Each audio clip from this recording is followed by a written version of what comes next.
Hello guys, welcome to my YouTube channel time to study and art. इस video में हम BHDC 131 के fourth block का 14 unit जिसका नाम है हिंदी उपन्यास का विकास फर्स्ट, इस टॉपिक पर डिस्कशन करेंगे। ये यूनिट लेंगे हम और इस यूनिट की पहले एक वीडियो अपलोड कर चुकी हूँ मैं। अगर आपने वो नहीं देखी तो चैनल की प्लेलिस्ट में जाकर आप वो देखिए। उस वीडियो में हमने हिंदी उपन्यास का उद्भव और आरंभिक विकास, मतलब हिंदी उपन्यास की शुरुआत कहाँ से हुई, कहाँ से मानी जाती है, उपन्यास शब्द का प्रयोग किस तरह से हुआ, किस प्रकार किया गया, सबसे पहले किसने किया, किसकी कहानी के लिए हिंदी उपन्यास का शब्द का प्रयोग किया गया, तो उसको वो सब हमने उस वीडियो में डिस्कशन किया है। अगर आपने वो नहीं देखी तो चैनल की प्लेलिस्ट में जाकर आप वो देखिए। इस वीडियो में हम प्रेमचंद युग इस टॉपिक पर डिस्कशन करेंगे, जिसमें प्रेमचंद का आविर्भाव, हिंदी उपन्यास और हिंदी उपन्यास का विकास और प्रेमचंद युग के जो उपन्यास थे उनके बारे में डिस्कशन करेंगे। तो चलिए स्टार्ट करते हैं। तो देखिए, प्रेमचंद युग की शुरुआत जो हुई थी वो कुछ कहीं पर लिखा जाता है कि 1918 से हुई थी और कहीं पर 1920 से लिखा जाता है। तो हम 1918 से देखते हैं। 1918 से लेकर 1936 तक के टाइम पीरियड को प्रेमचंद युग कहा जाता है। मतलब ये जो टाइम पीरियड है प्रेमचंद युग कहा जाता है। प्रेमचंद युग का जो प्रवर्तक है वो प्रेमचंद है। मतलब कि इनके नाम पर ही प्रेमचंद युग का नाम पड़ा गया है। मतलब प्रेमचंद युग का नाम रखा गया क्योंकि इन्होंने हिंदी में मतलब हिंदी में इतने अच्छे से उपन्यास लिखे, कहानियां लिखी, हर क्षेत्र में इन्होंने अद्भुत प्रतिभा का प्रदर्शन किया, तो इसलिए उनके नाम से एक युग का नाम रखा गया है। इस पूरे टाइम पीरियड को हम प्रेमचंद युग कहते हैं। तो प्रेमचंद के आने से पहले हिंदी में क्या होता था कि हिंदी में जो उपन्यास लिखे जाते थे उसमें जादू वगैरह के जो उपन्यास होते हैं, तिलिस्म उपन्यास, अय्यारी के, जासूसी के उपन्यास, ये सब लिखे जाते थे। लेकिन जब प्रेमचंद आए तो उनके आने के बाद हिंदी उपन्यास को एक नई दिशा प्रदान हुई, नई ऊर्जा मिली। यानी कि उसके बाद जब प्रेमचंद आए तो उसके बाद प्रेमचंद ने एक नई दिशा दी। किस तरह से दी कि हिंदी उपन्यासों में इन्होंने हिंदी अपने उपन्यासों में भी और कहानियों में भी इन्होंने यथार्थवाद को अपनाया, यानी कि रियलिटी दिखाई इन्होंने। जैसे कि स्त्री से संबंधित जो स्त्री के साथ होता था, गृहस्थ जीवन उसका कैसा होता था, शिक्षा से उसको वंचित रखा जाता था, शिक्षा संबंधित उद्देश्य को इन्होंने अपनी कहानियों का विषय बनाया। और किसानों के ऊपर इन्होंने अपने जो उपन्यास है वो लिखे, दलित वर्ग के ऊपर इन्होंने अपने उपन्यास लिखे, कहानी लिखी। तो इस तरह से प्रेमचंद ने यथार्थवाद से संबंधित उपन्यास लिखे, यथार्थवाद को अपने उपन्यासों का विषय बनाया। प्रेमचंद ने अपने उपन्यास में स्त्री के संघर्षशील जीवन का चित्रण किया। उन्होंने प्रमुख रूप से ग्रामीण जीवन को केंद्र रखकर, ग्रामीण जीवन मतलब कि उन्होंने गाँव के जो लोग होते थे उनके बारे में लिखा, और उनके बारे में लिखने के बाद उन्होंने ये लोगों को प्रेरणा दी कि हमें जो हमारा जो समाज है उसका नवनिर्माण करना चाहिए, दोबारा से उसका निर्माण करना चाहिए। जो पुराने रीति रिवाज है, जिसे पिटी मान्यताएं हैं, उनको समाप्त कर देना चाहिए और नए तरीके के समाज का निर्माण करना चाहिए। सभी विषय को, सभी मुद्दों को उन्होंने अपने उपन्यासों में उठाया और समाज के सभी वर्गों को शामिल किया। ज्यादातर समाज के सभी वर्गों से संबंधित इन्होंने उपन्यास लिखे, चाहे वो कितने ही गरीब क्यों न हो, और अमीर लोगों से भी संबंधित लिखे, लेकिन गरीबों से ज्यादा संबंधित, जैसे कि दलित हो गए, स्त्रियां हो गई, जो लोग समाज की जो अच्छे काम होते थे, अच्छी चीजें होती थी, उनसे वंचित रखा जाता था, उन लोगों को इन्होंने ज्यादा उठाया। जैसे कि दलितों को उसमें मंदिर जाने से रोका जाता था, मंदिर में नहीं जाने दिया जाता था। ऐसे स्त्रियों को भी सिर्फ घर के काम में ही रखा जाता था, ना उनको राजनीति में भाग ले सकती थी, ना वो शिक्षा में वो ले सकती थी, शिक्षा में अपनी पढ़ाई कर सकती थी, ना ही वो कोई और काम कर सकती थी। सामाजिक काम भी नहीं करती थी स्त्रियां, सिर्फ उनको घर में ही रखा जाता था। तो प्रेमचंद जिस दौर में कथा लेखन में सक्रिय थे वह दौर भारत में स्वतंत्रता आंदोलन का दौर था। मतलब कि इस समय पर 1918, आपको पता होगा जो हमारा भारत है वो 1947 में स्वतंत्र हुआ था। स्वतंत्रता 1947 में मिली थी। तो प्रेमचंद ने जिस समय में अपने उपन्यास और कहानियां लिखनी शुरू करी उस समय तो भारत गुलाम था, तो इसलिए ही इसमें बताया गया है कि गुलाम था भारत और स्वतंत्रता के लिए आंदोलन हो रहे थे भारत में। प्रेमचंद के उपन्यासों में नवजागरण की चेतना और राष्ट्रीय चेतना की संघर्षशील की प्रतिनिधित्व लगातार दिखाई देती है। मतलब प्रेमचंद ने ऐसे उपन्यास, ऐसी कहानियां लिखी कि जिससे लोगों में राष्ट्रीयता की भावना पैदा हुई, नवजागरण की चेतना पैदा हुई, और लोगों ने राष्ट्रीय आंदोलन में और स्वतंत्रता आंदोलन में भाग लेना शुरू किया। अब इसके बाद अब प्रेमचंद के जो उपन्यास है उनके बारे में देखेंगे। प्रेमचंद के पहले के उपन्यास जो है वो उनका पहला उपन्यास, पहले प्रेमचंद जो थे वो हिंदी में नहीं लिखते थे, पहले वो उर्दू में लिखते थे। उन्होंने सबसे पहले उर्दू में लिखना शुरू किया था, बाद में उन्होंने हिंदी में लिखना शुरू कर दिया था। तो हिंदी का जो पहला उपन्यास है, प्रथम प्रकाशित उपन्यास, वो है सेवा सदन। हिंदी में इसका प्रकाशन 1918 में हुआ था। और फिर उर्दू के भी उनके कई सारे उपन्यास हैं। बाजारे हुस्न इनका एक ही उपन्यास है जो उन्होंने उर्दू में लिखा था, और कई सारे उपन्यास है जैसे कि असरारे माविद उर्फ देवस्थान रहस्य, हम खुरमा व हम सवाब, किसना, जवलाए ईसा, तो ये सारे इनके उर्दू के हैं। और जो उनका पहला था, ये आपको याद रखना पड़ेगा, पहला जो उपन्यास था, जो उनका पहला उपन्यास प्रकाशित हुआ था वो था सेवा सदन, पहला प्रकाशित उपन्यास, ये याद रखना पड़ेगा आपको। तो ये मतलब हिंदी का इनका पहला प्रकाशित उपन्यास था, 1918 में छपा था और यहीं से ही प्रेमचंद युग की शुरुआत भी हो गई थी। अब इसके अलावा इनके और भी उपन्यास है, जैसे कि सेवा सदन के बाद इन्होंने प्रेमाश्रय लिखा, फिर रंगभूमि लिखा। प्रेमाश्रय लिखा गया था 1992 में, और जो रंगभूमि था वो 1925 में लिखा गया था। तो ये सारे इनके उपन्यासों के बारे में। सिर्फ कायाकल्प के बाद, कायाकल्प भी इनका एक उपन्यास था, कायाकल्प के बाद प्रेमचंद ने 1927 में निर्मला नामक एक उपन्यास लिखा, फिर उसके बाद गबन, निर्मला उपन्यास, गबन इनका बहुत अच्छा उपन्यास है, कर्मभूमि भी बहुत अच्छा है, गोदान, ये सारे इनके किसानों से संबंधित उपन्यास है। गोदान भी किसानों से संबंधित है, गबन भी किसानों से संबंधित है, और ये निर्मला स्त्री से संबंधित उपन्यास है। उनकी मृत्यु के बाद उनका अधूरा उपन्यास था एक मंगलसूत्र, ये उनका उपन्यास अधूरा रह गया था, जो 1948 में प्रकाशित हुआ था, 1948 में छपा था। उनकी मृत्यु हो गई थी, वो उसको लिख रहे थे लेकिन वो अधूरा रह गया था, और फिर बीच में उनकी मृत्यु हो गई थी, तो इसलिए वो अधूरा रह गया था, तो बाद में प्रकाशित हुआ था ये। अब इनके उपन्यास में नवजागरण की चेतना देखने को मिलती है। तो नवजागरण की चेतना की उपस्थिति प्रेमचंद द्वारा उर्दू में लिखित उपन्यासों में दिखाई देने लगी थी।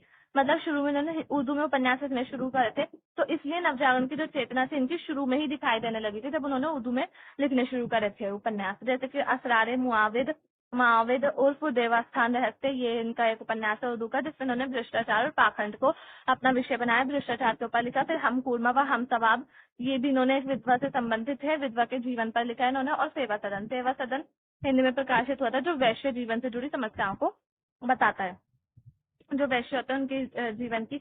देखिए ये जो मैंने आपके लिए मार्क्स कर रखे ना, पेंसिल से निशान लगा रखे हैं, तो ये आपके लिए इंपॉर्टेंट हो जाते हैं नोट्स के उससे। अगर आपको नोट्स चाहिए तो वो यहीं से ही आपको मिल जाएंगे, और बस आपका यहीं पर ही हम ये वाला जो नवजागरण की चेतना वाला पैराग्राफ है यहीं पर ही हम फिनिश करते हैं। और इसके बाद अगर आपको देखना है तो देख लीजिएगा, यहाँ पर मैं आपको कुछ नहीं बताऊंगी क्योंकि बहुत ज्यादा लंबा हो जाएगा, तो फिर वीडियो भी लंबी होगी, मैं ज्यादा डिटेल में नहीं बताऊंगी, और इतना इम्पोर्टेंट है भी नहीं। जो इम्पोर्टेंट है वो मैंने मार्क कर रखा है। प्रेमचंद ने हिंदी उपन्यास में जिस भावबोध का बीज बोया है वह उनके समय में ही काफी पुष्पित पल्लवित हुआ है। मतलब प्रेमचंद जब आते हैं हिंदी साहित्य में, तो इनके नाम पे एक युग का नाम पड़ा जाता है, और इन्होंने एक नई चेतना से संबंधित अपनी कहानियां लिखे, तो इसलिए उन्होंने एक नया बीज बोया हिंदी साहित्य में, हिंदी उपन्यास में कह सकते हैं, हिंदी साहित्य में भी कह सकते हैं। प्रेमचंद ने अपने उपन्यासों में संभावनाओं के वे सारे द्वार खोल दिए, जो हिंदी उपन्यास को कई दिशाओं में जाने के लिए प्रवृत्त होते रहे। तो ये आपके लिए ये निष्कर्ष हो जाएगा। अगर आपके मतलब कि आपको नोट्स की दृष्टि से देखना है तो ये आपका निष्कर्ष हो जाएगा, आप इसको निष्कर्ष मान लीजिए। तो इसके बाद प्रेमचंद युगीन उपन्यास था। तो प्रेमचंद युग के जो उपन्यास का थे उनके बारे में, तो यहाँ पर भी देखिए, यहीं पर भी यही दे रखा है कि 1918 से शुरू हुआ था प्रेमचंद युग, और 1936 तक था उसका रचना काल, 1936 तक था। और इसलिए ये जो काल था 1918 से 1936 तक, इसमें विविधताओं से भरा हुआ था, क्योंकि उपन्यास लेखन में अनेक विषयों पर, विभिन्न विषयों पर जो है उपन्यास लिखे जाने लगे थे। हर विषय पर पहले तिलिस्म से संबंधित जासूसी उपन्यास ही लिखे जाते थे, लेकिन जब प्रेमचंद आए तो अनेक विषयों पर उपन्यास लिखे जाने लगे, हर वर्ग पर उपन्यास लिखे जाने लगे। प्रेमचंद के अलावा भी इस दौर में कई सारे उपन्यासकार थे, जिनमें शिव पूजन सहाय, विश्वम्भर नाथ शर्मा कौशिक, जयशंकर प्रसाद एक बड़े अच्छे वो हैं उपन्यासकार, उनके उपन्यास और कहानियां भी अच्छी होती है। सूर्यकांत त्रिपाठी निराला, जैनेन्द्र के भी अच्छे होते हैं। भगवती चरण वर्मा, वृंदावन लाल वर्मा, पांडे बेचन शर्मा उग्र, और चतुर्सेन शास्त्री, ये सब इम्पोर्टेंट है इसमें। तो हम पहले देखेंगे फर्स्ट। देखिए मैंने यहाँ पर आपके लिए नंबरिंग कर रखी है, नंबर लिख रखे हैं सबके, फर्स्ट सेकंड थर्ड। तो जिसमें मैंने मार्क कर रखा है, जिस पर मैंने पेंसिल से अपना मार्क कर रखा है, तो आप वही वाला देखिएगा। सब फर्स्ट हमारा कुछ यहाँ पर फर्स्ट जो है वो कोई और है, लेकिन हम विश्वम्भर नाथ को देखेंगे। फर्स्ट हम विश्वम्भर नाथ कौशिक को लेंगे। तो इन्होंने प्रेमचंद की शैली का अनुसरण किया, मतलब जो प्रेमचंद ने शैली अपनाई थी यथार्थवाद की, इन्होंने भी वही शैली अपनाई। उनके दो उपन्यास है, एक तो है माँ तथा दूसरा है इनका भिखारिणी, ये इनके उपन्यास है। इन दोनों उपन्यासों में इसका ही प्रकाशन 1929 में हुआ। इन उपन्यास में तत्कालीन पारिवारिक और सामाजिक जीवन का अंकन सहज भाषा में यथार्थवादी रूप में हुआ। मतलब इनके जो दोनों उपन्यास है माँ और भिखारिणी, इसमें इन्होंने जो तत्कालीन जीवन था, उस समय की जो परिस्थितियां थी, पारिवारिक परिस्थितियां, सामाजिक जीवन था, उस सबको इन्होंने अपने उपन्यासों में चित्रित किया है। और यथार्थवाद, यथार्थवाद जो है रियलिटी इस समय की प्रमुख विशेषता थी, क्योंकि इन सारे उपन्यासकारों ने रियलिटी से संबंधित अपने उपन्यास लिखे, रियलिटी पर बेस्ड उपन्यास होते थे इनके, और कहानियां भी इस समय रियलिटी पर बेस्ड ही लिखी जाने लगी थी। अब इसके बाद है तीसरे, जयशंकर प्रसाद, सॉरी तीसरे नहीं है तो दूसरे, मैंने मार्क कर रखा तो इस वजह से कंफ्यूजन हो रही है। ये दूसरे हमारे जयशंकर प्रसाद, जो इम्पोर्टेंट है मैं उनके बारे में ही बता रही हूँ, सबके बारे में नहीं बता रही, क्योंकि अगर सबके बारे में बताने लग जाऊंगी तो फिर बहुत सारे आ जाएंगे उपन्यासकार। तो जो जो इम्पोर्टेंट है मैंने आपके लिए वही मार्क किए हैं।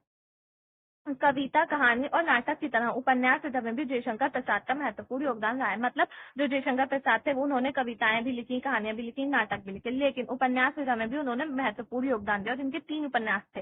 पहला उपन्यास था कंकाल, जो 1930 में प्रकाशित हुआ था। फिर उसके बाद तितली, जो 1934 में प्रकाशित हुआ। और इसके बाद एरावती, एरावती 1936 में प्रकाशित हुआ। इसी अवधि में लिखे गए थे, मतलब इसी काल में लिखे गए थे। इन उपन्यासों में प्रसाद का यथार्थवादी दृष्टिकोण सामने आया। ये भी रियलिटी पे बेस्ड उपन्यास है। सारे उपन्यास इन्होंने जो अभी मैंने बताया आपको, कंकाल, तितली और इरावती, ये सब भी रियलिटी पर बेस्ड उपन्यास थे। जयशंकर प्रसाद ने भी रियलिटी पर बेस्ड उपन्यास लिखे और शुद्ध यथार्थवाद को अपनाया, रियलिटी को अपनाया। हाँ, मतलब कहीं भी ऐसा नहीं लगता कि इन्होंने कुछ बनाया गया है, कल्पना की गई है। कल्पना नहीं होती थी। पहले के जो उपन्यास होते थे प्रेमचंद युग से पहले के, उसमें कल्पना होती थी। लेकिन जब प्रेमचंद आए तो वो सारे उपन्यास रियलिटी पर बेस्ड होने लगे, रियलिटी से संबंधित उपन्यास होते थे। तो उन्होंने जो उपन्यासों में धार्मिक बाह्याचार थे उन सबकी आलोचना की। अपने उपन्यासों में जो समाज में बुराइयां थी, धार्मिक बाह्यडंबर थे, उन सबकी और सामाजिक बुराइयां जो थी उन सबकी आलोचना की अपने उपन्यासों में। और लोगों को मतलब उनमें चेतना लाने का, राष्ट्रीय चेतना लाने का, उन्होंने नवजागरण की चेतना लाने का, फैलाने का प्रयास किया बहुत अच्छे से अपने उपन्यासों में। धर्म के नाम पर चलने वाले आडंबरों और दुराचारों का चित्रण किया। फिर इसके बाद साथ ही ज्यादा संतानों के चित्रण के जरिए समाज के दलित, शोषित और पीड़ित वर्गों का भी चित्रण किया है। वही प्रेमचंद युग में ज्यादातर जो दलित और शोषित वर्ग होते थे, पीड़ित वर्ग होते थे, जिनके साथ बुरा होता था, बुरा व्यवहार होता था, उन्हीं को ही इस समय में उनकी रियलिटी को दिखाया गया और उनके मतलब एक तरह से उसको सहायता प्रदान की गई है, समाज को बदलने की कोशिश की गई है। तो इसलिए इसमें भी यही बताया जाएगा। अब इसके बाद इम्पोर्टेंट आ जाते हैं सूर्यकांत त्रिपाठी निराला। सूर्यकांत त्रिपाठी निराला के बारे में लिखा गया है। उपन्यास मूलतः स्वच्छंद भावभूमि में लिखे गए, किंतु उनमें प्रगतिशील विचारधारा के सूत्र भी बिखरे हुए हैं। ये डॉक्टर रामचंद्र तिवारी ने बताया इनके बारे में। अब इनके जो प्रमुख उपन्यास हैं, प्रेमचंद युग में निराला के 4 उपन्यास थे जो बहुत ज्यादा प्रमुख है, महत्वपूर्ण उपन्यास है। पहला है अप्सरा, जो कि 1931 में होता, 1931 में। फिर अलका 1933 में प्रकाशित हुआ। प्रभावती 1936 में हुआ। निरूपमा 1936 में हुआ। तो 2 उपन्यास इनके 1936 में हुए और एक उपन्यास 1931 में और एक 1933 में। तो ये इनके इम्पोर्टेंट उपन्यास है और ये आपको याद करने पड़ेंगे। अगर आपके एग्जाम में आ जाता है कि प्रेमचंद युग के प्रमुख उपन्यासकारों के बारे में बताइए, प्रेमचंद युग के, तो आपको 4-5 ही लिखने होंगे। 4-5 लिखने में भी आपका आंसर इजीली कंप्लीट हो जाएगा। वैसे तो नहीं आए, वैसे अगर ये आया कि प्रेमचंद युग के बारे में बताइए तो फिर आपको प्रेमचंद युग क्या है, कहाँ से शुरू होता है, ये सब भी बताना पड़ेगा और उनके उपन्यासकार भी बताने पड़ेंगे। तो अगर ये क्वेश्चन मतलब आया ऐसे कि प्रेमचंद युग के बारे में बताइए, तो आपको पहले वाले फर्स्ट और सेकंड पेज पर तो आपको प्रेमचंद के बारे में ही लिखना पड़ेगा और फिर थर्ड और फोर्थ पेज पर आपको प्रेमचंद युग के जो उपन्यासकार थे उनके बारे में लिखना पड़ेगा। तो थर्ड और फोर्थ मतलब 2 पेज रह जाते हैं, तो 2 पेज में आपके तीन ही आएंगे, 3 ही उपन्यासकार में आपका आंसर कंप्लीट हो जाएगा। और अगर खाली उपन्यासकार के बारे में आता है तो फिर आपको 4-5 तो लिखने पड़ेंगे, तभी आपका आंसर कंप्लीट होगा। उसके बाद फिर शुरू में भूमिका आएगी और भूमिका में आपको प्रेमचंद युग के बारे में लिखना पड़ेगा, फिर उपन्यासकार और फिर उसके बाद निष्कर्ष। तो आपका आंसर इजीली कंप्लीट हो जाएगा। तो इसलिए ये आपको याद करने पड़ेंगे, इंपॉर्टेंट होते हैं। अप्सरा वेश्या जीवन पर केंद्रित उपन्यास है। अब इसके बाद वृंदावन लाल वर्मा, इनको छोड़ देंगे। जैनेन्द्र कुमार, जैनेन्द्र कुमार इंपॉर्टेंट है तो जैनेन्द्र कुमार को ले लेंगे। जैनेन्द्र कुमार इस दौर के सबसे ज्यादा महत्वपूर्ण उपन्यासकार हैं, बहुत ही महत्वपूर्ण उपन्यासकार हैं। इन्होंने बहुत अच्छे अच्छे उपन्यास लिखे हैं और कहानियां भी इनकी अच्छी अच्छी लिखी हैं। इन्होंने बहुत अच्छे, अगर आप पढ़ेंगे तो आपको इंटरेस्ट आएगा। तो इन्होंने प्रेम से संबंधित मानसिक ऊहापोह और सामाजिक नैतिक अंतर्द्वंद ताने बाने से इन्होंने बिल्कुल अलग तरह की कथा का सृजन किया। मतलब इन्होंने प्रेम, मानसिक उपाहों, ये इन सबसे संबंधित कहानियां नहीं लिखी, बल्कि इन्होंने अलग तरह की कहानियां लिखी। इस समय इनके जो उपन्यास लिखे गए थे उनमें परख है, जो 1929 में 1929 में आया। फिर उसके बाद सुनीता 1934 में आया। परख में इन्होंने बाल विधवा कट्टो कट्टों के बारे में लिखा। कट्टों के बारे में लिखा जो एक कट्टो जो है वो एक विधवा है और वो प्रेम करती है लेकिन उसका विवाह नहीं हो पाता। कट्टो को सत्यधन का मित्र बिहारी अपना लेता है। सत्यधन से प्यार करती है वो, लेकिन उसकी जो शादी मतलब उसका जो मित्र होता है उससे वो अपना लेता है, उसको बिहारी होता है उसका नाम। पर दोनों देह के धरातल पर पति पत्नी की तरह नहीं रहने का निर्णय लेते हैं। मतलब उनकी शादी तो जाती है लेकिन वो पति पत्नी की तरह नहीं रहते। तो ये सब बताया गया है इसमें उनके इस उपन्यास में। सामाजिक नैतिकता और व्यक्ति के मनोविज्ञान के अंतर्द्वंद को इस उपन्यास में सफल रूप से चित्रण हुआ है।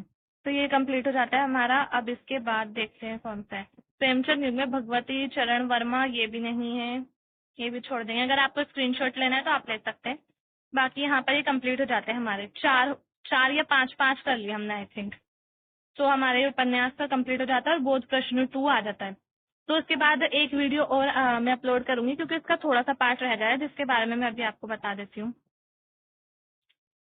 प्रेमचंद उत्तर उपन्यास। प्रेमचंद के बाद किस तरह के उपन्यास लिखे गए, तो ये टॉपिक हमारा जाता है। छोटा सा टॉपिक है, हम नेक्स्ट वीडियो में कवर कर लेंगे। अभी वीडियो लेंथी हो रही है तो वीडियो को यहीं पर फिनिश करते हैं।